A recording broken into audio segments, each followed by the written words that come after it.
সেনাপতি, আমাদের রাজামশাইয়ের হলো কি? এভাবে রাজ্য চলতে থাকলে রাজ্য তো বানের জলে ভেসে যাবে। প্রজার জন্য হলো রাজা নুনের চিন্তা বাদ দিয়ে সিংহাসনে বসা উচিত।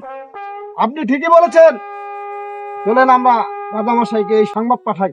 চলেন।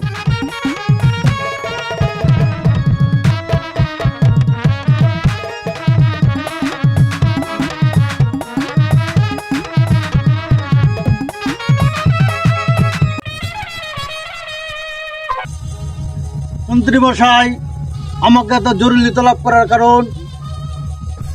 মহারাজ, চারিদিকে বিপদের ঝড়িটা, রাজ্যের কোথাও এক ফোঁটা পানি নেই, কোথাও কোনো ফসল ফলছে না, আর আপনি ননির চিন্তায় মশগুল।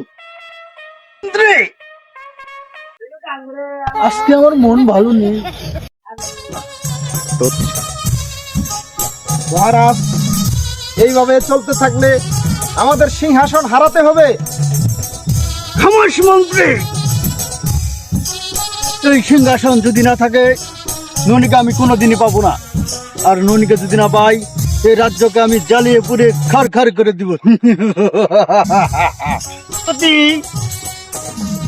আগে মহারাজ, ননিকে যখন ভালোবেসে পেলাম না, তখন ছোলে বলে কল কৌশলে যেমন করে হোক ননিকে আমার চাই।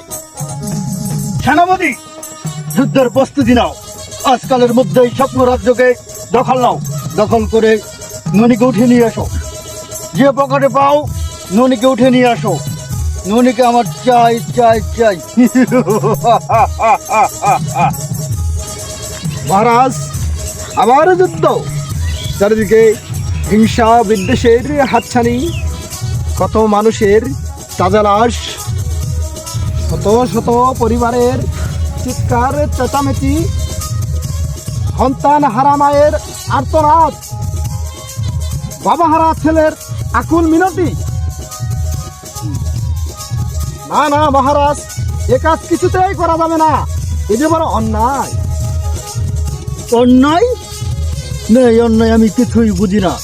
আমি শুধু চাই ননিকে। সেনাপতি, যে মহারাজ, আমি এক্ষুনি সৈন্য সামন্ত তৈরি করছি যুদ্ধে যাওয়ার জন্য।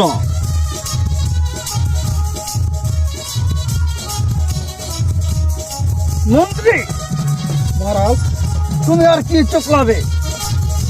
তুমি নাকে তেল দিয়ে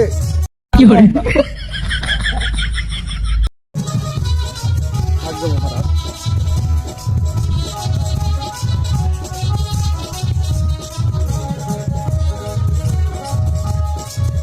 ও সেনাপতি,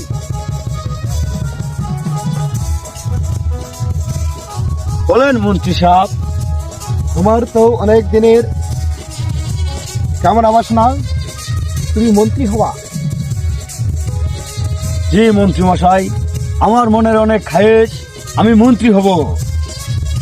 মন্ত্রী, আমারও অনেক দিনের খায়েশ, আমি এই সিংহাসনে রাজা হব।